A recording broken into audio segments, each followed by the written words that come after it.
Christian socialism is a form of religious socialism based on the teachings of Jesus of Nazareth. Many Christian socialists believe capitalism to be idolatrous and rooted in greed, which some Christian denominations consider a mortal sin. Christian socialists identify the cause of inequality to be the greed that they associate with capitalism. Christian socialism became a major movement in the United Kingdom beginning in the 1960s through the Christian Socialist Movement, since 2013 known as Christians on the Left. Other earlier figures are also viewed as Christian socialists, such as the 19th-century writers Frederick Denison Morris, John Ruskin, Charles Kingsley, Thomas Hughes, Frederick James Furnivall, Aidan Ballou, and Francis Bellamy. History. Biblical age elements that would form the basis of Christian socialism are found in the Old and New Testaments.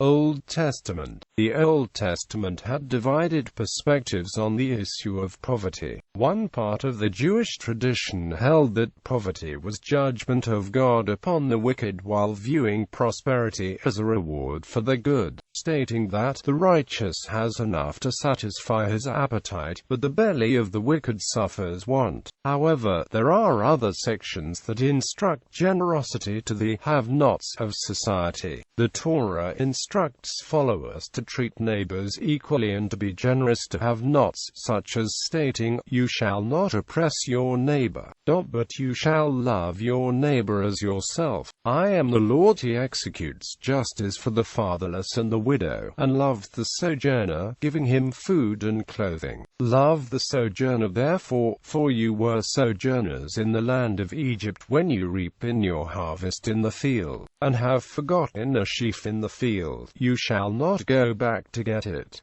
When you beat your olive trees, you shall not go over the boughs again. When you gather the grapes of your vineyard, you shall not glean it afterward. It shall be for the sojourner, the fatherless and the widow. You shall remember that you were a slave in the land of Egypt. Therefore I command you to do this. Some of the Psalms include many references to social justice for the poor, give justice to the weak and the fatherless, maintain the right of the afflicted and the destitute, rescue the weak and the needy, deliver them from the hand of the wicked. Blessed is the man who fears the Lord, who greatly delights in his commandments.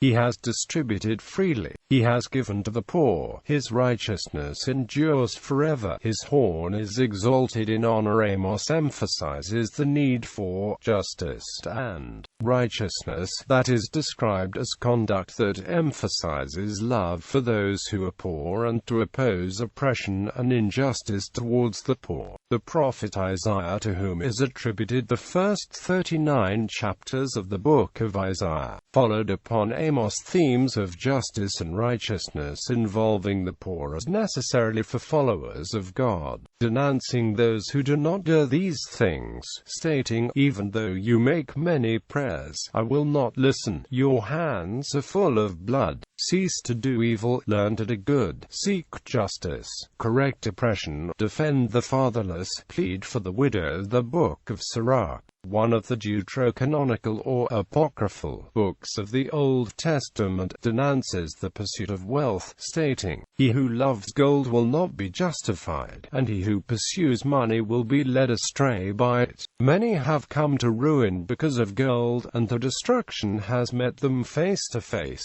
It is a stumbling block to those who are devoted to it, and every fool will be taken captive by it." The most important quote of the Old Testament that has been recognized by Christian socialists is the verse from Ecclesiastes chapter 3 verse 13 that describes God as promoting an egalitarian society, stating, "It is God's gift to humankind that everyone should eat and drink and take pleasure in all the toil." New Testament. In the New Testament, Jesus in Matthew chapter 25 verses 31 to 46 identifies himself with the hungry, the poor, the sick, and the prisoners. Matthew chapter 25 verses 31 to 46 is a major component of Christianity and is considered the cornerstone of Christian socialism. Another key statement in the New Testament that is an important component of Christian socialism is Luke chapter 10 verses 25 to 37 that follows the statement, "You shall love your neighbor as yourself," with the question, "And who is my neighbor?" And in the parable of the Good Samaritan, Jesus gives the revolutionary response that the neighbor includes anyone in need, even people we might be expected to shun.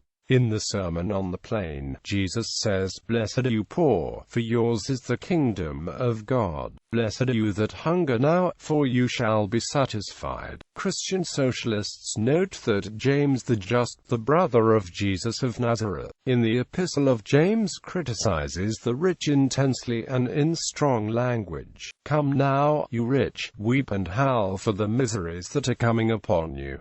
Your riches have rotted and your garments are moth-eaten. Your gold and silver have rusted, and the rust will be evidence against you and will eat your flesh like fire. You have laid up for treasure for the last days. Behold, the wages of the laborers who mowed your fields, which you have kept back by fraud, cry out, and the cries of the harvesters have reached the ears of the Lord of hosts. You have lived on the earth in luxury and in pleasure. You have fattened your hearts in a day of slaughter." Church Fathers H. Basil of Caesarea, the father of the Eastern monks who became Bishop of Caesarea, established a complex around the church and monastery that included hostels, almshouses, and hospitals for infectious diseases. During the Great Famine of 368, Basil denounced against profiteers and the indifferent rich. Basil wrote the Sermon on the Rich Fool, in which he states, "Who is the covetous man?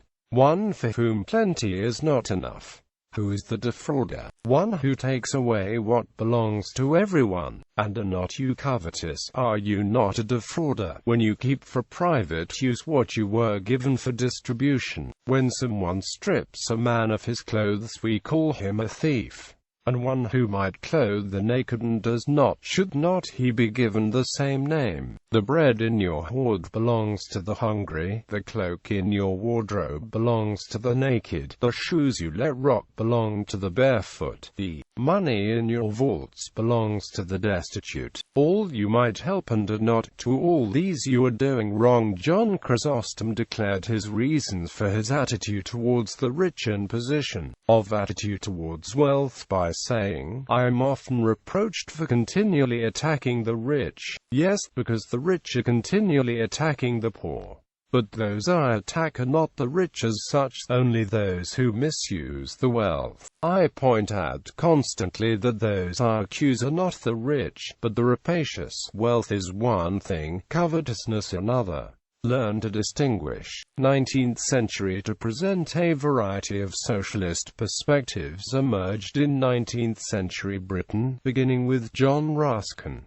John Ruskin, the influential Victorian art critic John Ruskin, expounded theories about social justice in And This Last. In it, he stated 4 goals that might be called socialist, although Ruskin did not use the term. Training schools for youth, established at government cost. In connection with these schools, the government should establish manufactories and workshops for the production and sale of every necessary of life. All unemployed people should be set to work, or trained for work if needed, or forced to work if necessary. For the old and destitute, comfort and home should be provided. Ruskin was not an authentic socialist in any of its various 19th century meanings. His only real contact with the Christian socialists came through the Working Men's College. However, he influenced later socialist thinking, especially William Morris. Artists, the painters of the Pre-Raphaelite Brotherhood, were influenced and sponsored by Ruskin. The artist William Morris was a leader of the Socialist League founded in December 1884.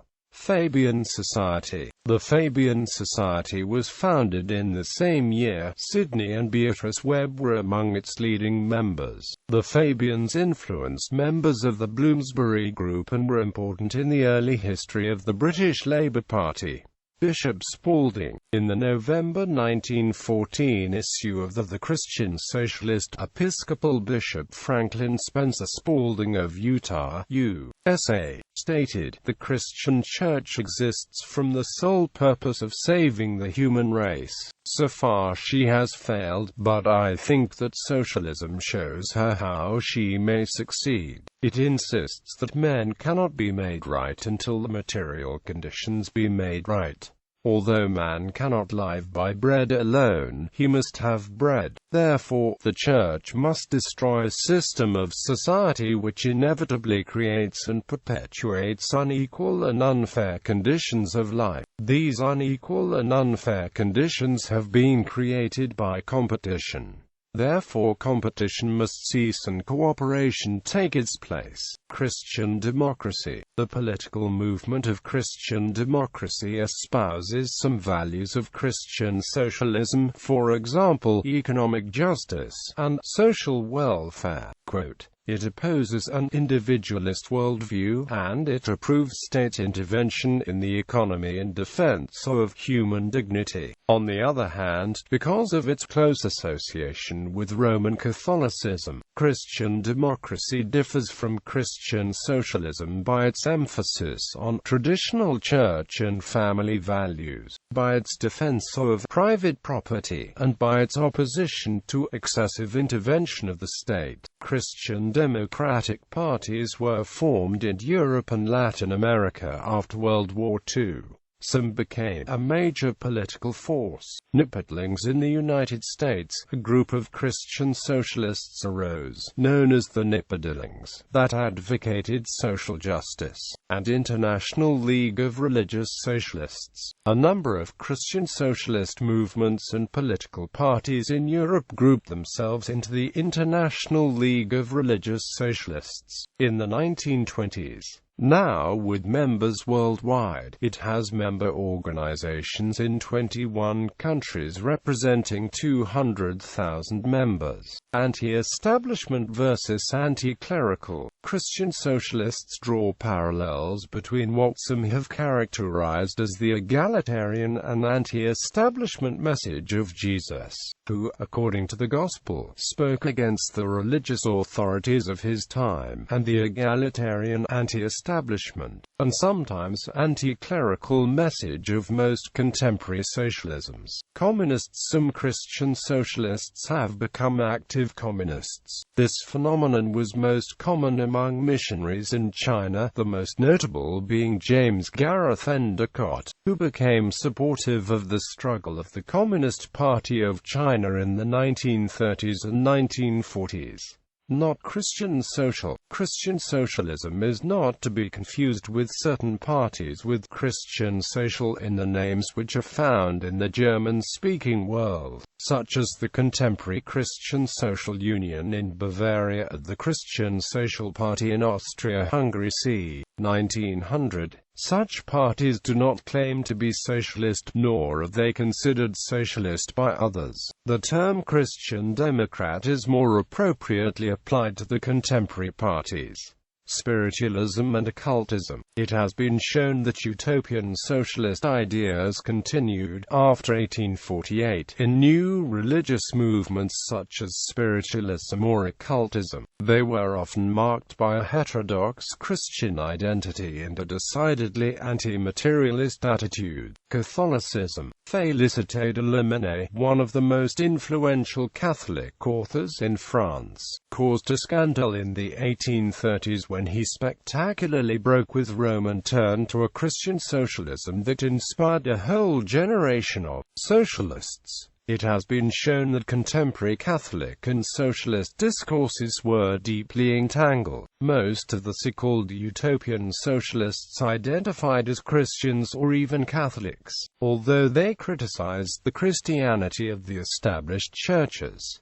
Not surprisingly, this tendency was condemned by church authorities. In Roman Catholicism, communism was strongly criticized in the 1878 papal encyclical Quod Apostolici Munus by Pope Leo XIII, as it clearly leads to state domination over the freedom of the individual and quells proper religious worship. inherently turning the top hierarchical power over to the state instead of God. This opinion was moderated an encyclical issued by Pope Pius XII on 15 May 1931, Quadragesimo Anno, wherein Pius XI describes the major dangers for human freedom and dignity arising from unrestrained capitalism and totalitarian communism. Pius XII called upon true socialism to distance itself from totalitarian communism as a matter of clarity and also as a matter of principle. Communists were accused of attempting to overthrow all existing civil society, and Christian socialism, if allied to communism, was deemed to be an oxymoron because of this.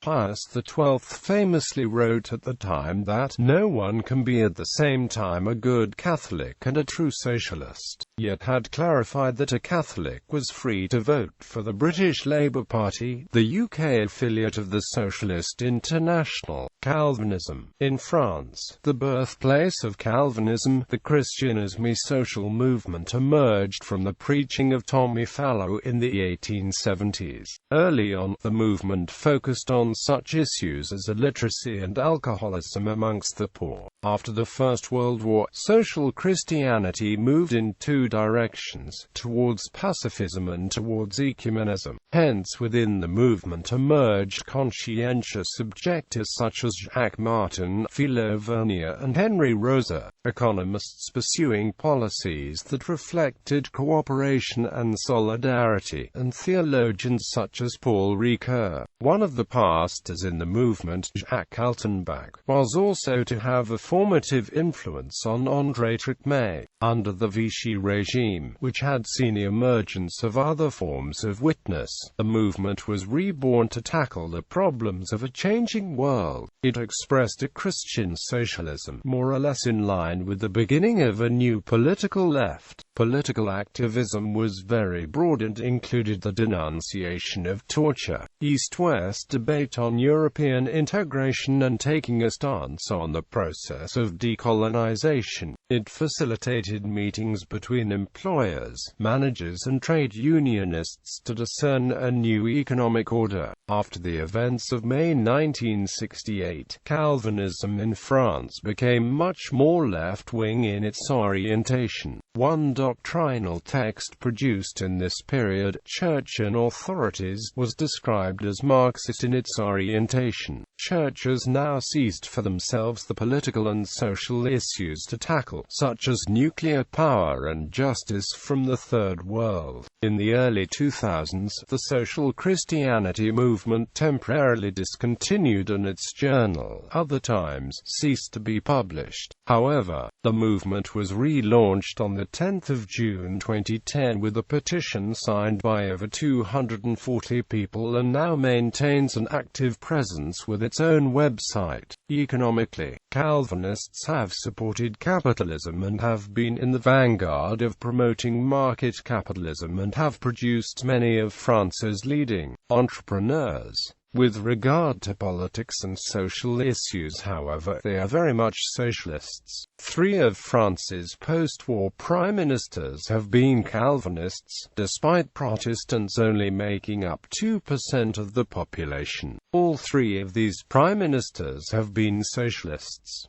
In Australia, the academic Roland Bohr has attempted to synthesize Calvinism and Marxism. He has stated that, "It became clear to me that within Christianity there is a strong tradition of political and theological radicalism, which I continued to explore personally. Reformed Calvinist theology did not seem to sit easily with that interest, so I spent many a long year rejecting that tradition, only to realize later that Calvin himself was torn between the radical potential of elements in the Bible and his own conservative preferences." In Wales, Calvinistic Methodism is the largest non-conformist religion. Its beginnings may be traced to Griffith Jones, of Llandair, Carmarthenshire, whose sympathy for the poor led him to set on foot a system of circulating charity schools for the education of have children. However, until the 19th century, the prevailing thought amongst Welsh nonconformists was that it would be wiser if the churches limited their activities to those of the altar and not to meddle at all with the state and social questions. This stemmed partly from the traditional nonconformist belief in the separation of church and state. In his influential sermon, YDDWYLWDGAth Emrys ap Iwan challenged this passive pietism. We must not think, like the old Methodists, Puritans and some Catholics, that we can only seek godliness outside our earthly vocation. Quote, he condemned those Christians who limited godliness to directly religious matters such as Sabbath observance and personal devotion. He declared that all earthly things, including language and culture, have some kind of divine origin. Many of the founders of the Welsh nationalist Social Democratic Party, Plaid Cymru, were also devout Calvinists, including John Edward Daniel. Daniel was the theologian credited for bringing neo-orthodoxy to Wales. Daniel argued that God did not create man as an isolated individual but as a social being.